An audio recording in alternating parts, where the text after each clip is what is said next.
I love you. I love you too. Étreinte. You are not me. The links that I will go to.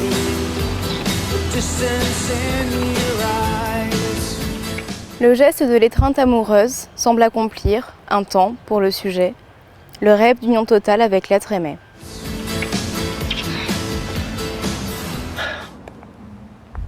Absence.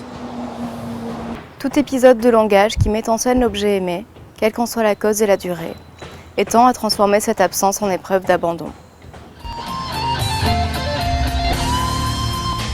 Je, toujours présent, ne se constitue qu'en face de toi, sans cesse absent.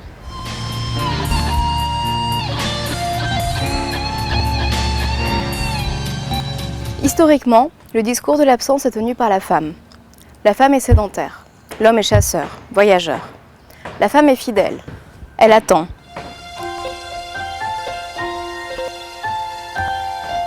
L'homme est coureur, il navigue, il drague.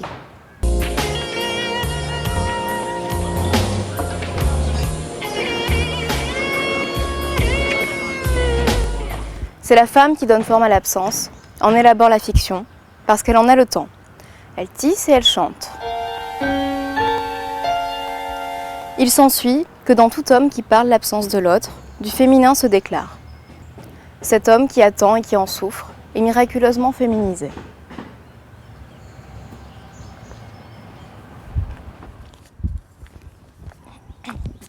Habit.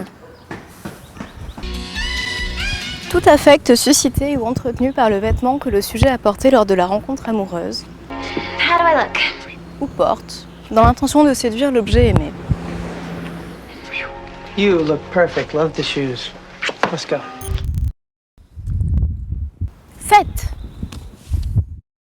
Le sujet amoureux vit toute rencontre de l'être aimé comme une fête. Aloha. I was hoping it would be you. Did you miss me? I missed you.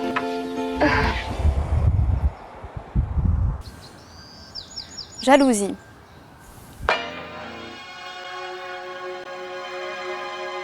What is this? Looks like an earring. Sentiment qui naît dans l'amour et qui est produit par la crainte que la personne aimée ne préfère quelque autre. Littré. I know it's an earring, Dylan. Whose is it? Must be my mother's. Charlotte est un gâteau et ce gâteau se partage. À chacun sa part, je ne suis pas le seul. This is yours, I think. Oh, thank you. I was looking for that. Comme jaloux, je souffre 4 fois. Parce que je suis jaloux, parce que je me reproche de l'être, parce que je me laisse assujettir à une banalité.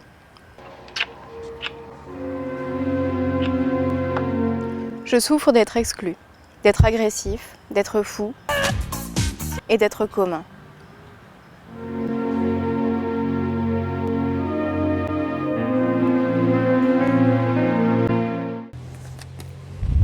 Attente. Tumulte d'angoisse suscité par l'attente de l'être aimé au gré de menus retards. Rendez-vous, téléphone, lettres, retour. I'll call you later. Il y a une scénographie de l'attente. Je l'organise, je la manipule.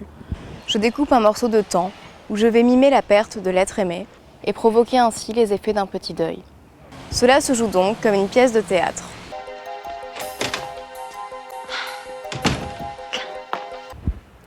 Suis-je amoureux ?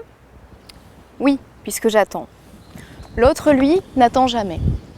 Parfois, je joue à celui qui n'attend pas. J'essaye de m'occuper ailleurs, d'arriver en retard. Mais à ce jeu, je perds toujours. I'll call you later. Quoi que je fasse, je me retrouve désœuvrée, exacte, voire en avance.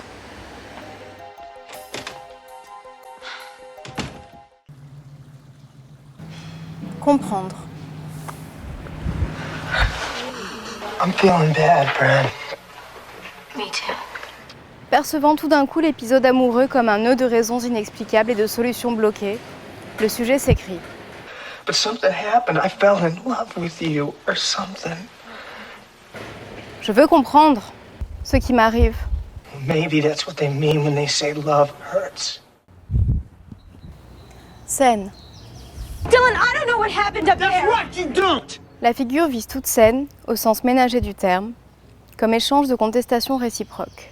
Not okay. Excuse me, can you give me a taxi, please? Forget the taxi! No, I want a taxi! No, just come on! Chacun son tour, dit la scène. Ce qui veut dire jamais toi sans moi et réciproquement. Tel est le sens de ce qu'on appelle euphémiquement le dialogue. Damn it! Stop yelling at me! Ne pas s'écouter l'un l'autre, mais s'asservir en commun à un principe égalitaire de répartition des biens de parole. Avec la première scène, le langage commence sa longue carrière de choses agitées et inutiles.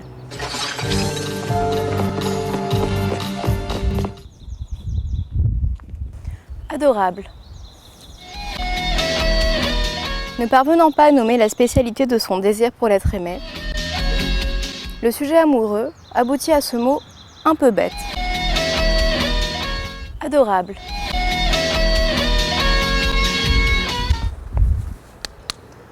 Catastrophe. I just got too close to all of you. I won't make that mistake again. Dylan, wait! Crise violente au cours de laquelle le sujet, éprouvant la situation amoureuse comme une impasse définitive, un piège dont il ne pourra jamais sortir, se voit voué à une destruction totale de lui-même.